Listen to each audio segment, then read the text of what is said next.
تخيل حالك تفيق بكره وتلاقي راتبك صار بدل 2000 يورو 20 يورو بس. هذا تماما اللي صار عنا بسوريا مع بداية سنة 2026. طيب شو اللي صار فعلا؟ وهل فعلا اللي مصمد فوق ل10 ملايين ليرة سورية مثلا يعتبر فلس وانتصب عليه؟ شو عواقب هذا الأمر؟ وهل عملتنا فعلا صارت أقوى؟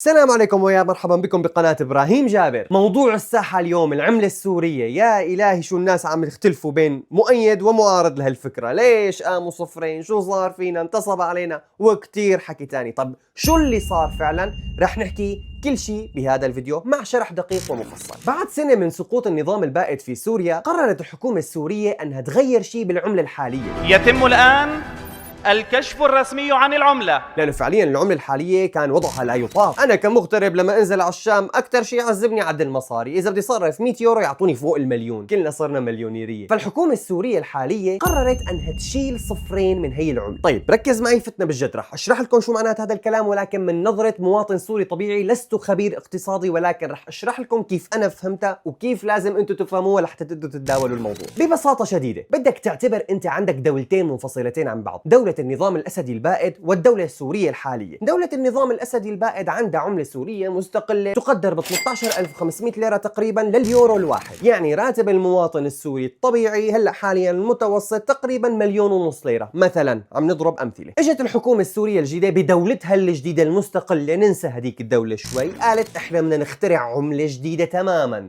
العملة السورية الليرة السورية الجديدة، وراح نحط قيمتها نفس قيمة هديك العملة. عم نتقلد من الدولة القديمة ولكن نخفف شوية اصفار، يعني بدل ما تكون 13500 ليرة مقابل اليورو الواحد خليها 135 ليرة. وبهيك صار عنا ليرة سورية جديدة تماما ما لها علاقة بالقديمة لا من قريب ولا من بعيد. هدف هذا الموضوع كله هو إعادة بناء الثقة بالعملة الجديدة، بالدولة الجديدة وباقتصاد الدولة الجديدة، لحتى الناس تصير تتداول الليرة بشكل أسهل وأسلس. يعني ببساطة شديدة هذا الموضوع هدفه شكلي بحت، لحتى تزرع ثقة بين المواطن والليرة ولحتى تسهل المعاملات الورقية مشان ما يضل الواحد عم يعد مصاري بلاوي. طبعا أنا بعرف هلا السؤال اللي عم يخطر على بالك، هل عملتنا حاليا صارت اقوى واغلى؟ ما زال احنا كنا عم نحكي ب 13500 مقابل اليورو، هلا 135 بس، يعني منطقيا صارت اغلى. رح جاوبك ببساطه واقول لك ابدا، القيمة نفسها. رح تنخيل وتقولي شلون؟ يلي بيحدد إذا العملة صارت أقوى ولا لا هي القوة الشرائية. يعني ببساطة شديدة ومن غير ما نفوت بتعقيدات اقتصادية،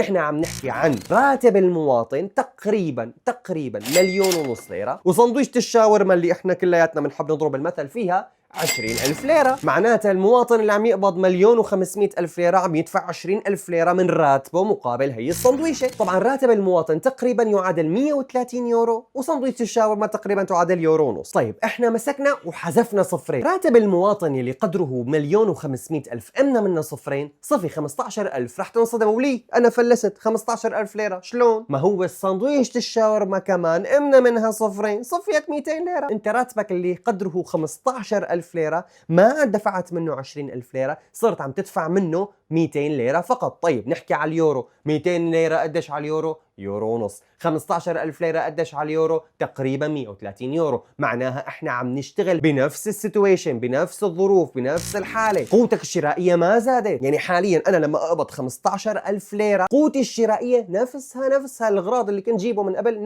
نفسه رح ضلني جيبه. معناتها ما فرق الموضوع شيء نهائيا. الموضوع فقط شكلي بحت لحتى يزرعوا الثقة بينك وبين العملة فقط لا غير، ما دخل القيمة. طبعا رح نشهد كتير حالات استغراب وحالات خوف وحالات تلبك وحالات توتر، انه انا كيف هلا مصاريي القدمة شو بدي ساوي فيهم، مصمد بالليرة السورية مثلا قايم على جنب. هاي الخربطات كلها طبيعية لحتى الناس تتعود بالبداية وتشوف كيف نمط العملة الجديدة وتفهم فكرة انه القيمة ما اختلفت، انت عم تاخذ المصاري هي وعم يوصلك راتبك هو. فهذا التلبك وهذا التوتر طبيعي، ولكن لحد ما لانه يوما ما رح توصل الفكرة بشكل سليم تماما. هلا السؤال الأهم، هل هي الخطوة صحيحة ولا لا؟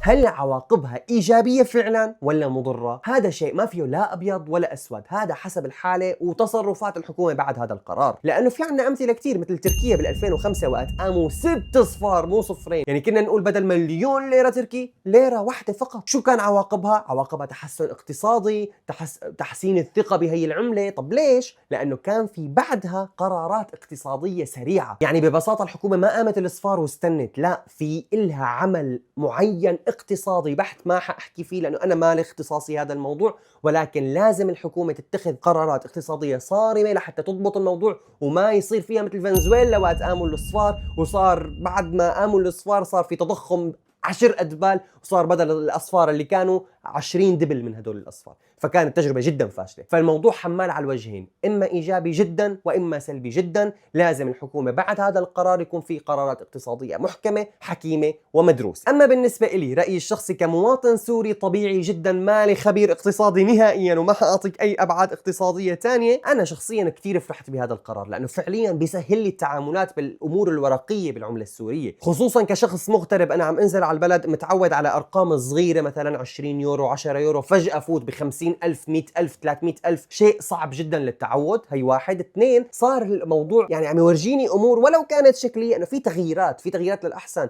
على القليلة خلصنا من العملة الحيوانية، صار في عنا عملة نباتية. فإن شاء الله أنا متفائل خير وكل أمل إنه هاي العملة ما تكون فقط إزالة إصفار، إن شاء الله العملة للأقوى والأقوى بإذن الله تعالى. والتصميم أنا شخصيا كنت ضده بالبداية، ولكن بعد ما انطبعت شفته على الواقع رهيب رائع جدا اكابري كثير حلو. ولكن الناس لساتها متعوده على العمله القديمه، لا تالف الامور الجديده. يعني بالله عليكم شوفوا عمله سويسرا، بالله هي سويسرا، هي عمله سويسرا. فالامور مبشره جدا ان شاء الله. خلينا متفائلين وخلينا عم نشتغل لهالبلد احسن ما نضلنا عم ننقد ونروح نقول يا ليش قاموا الاصفار، مو وقتها. خلي الحكومه تعرف تشتغل لناخذ النتيجه الافضل. انت شو رايك بهذا الموضوع؟ أنا مهتم جدا أعرف رأيكم بالتعليقات لحتى أعرف هل أنا الوحيد اللي متفائل خير بهاي العملة ولا في مثلي ناس تانيين. كان معكم إبراهيم جابر، لا تنسوا تشتركوا بالقناة وتفعلوا زر الجرس لأنه القناة صار زمان منقطع، فلازم تفعلوا زر الجرس لحتى يوصلكم الفيديوهات أول بأول، لأنه إن شاء الله عايدون بقوة. نلقاكم بفيديو قادم، السلام عليكم.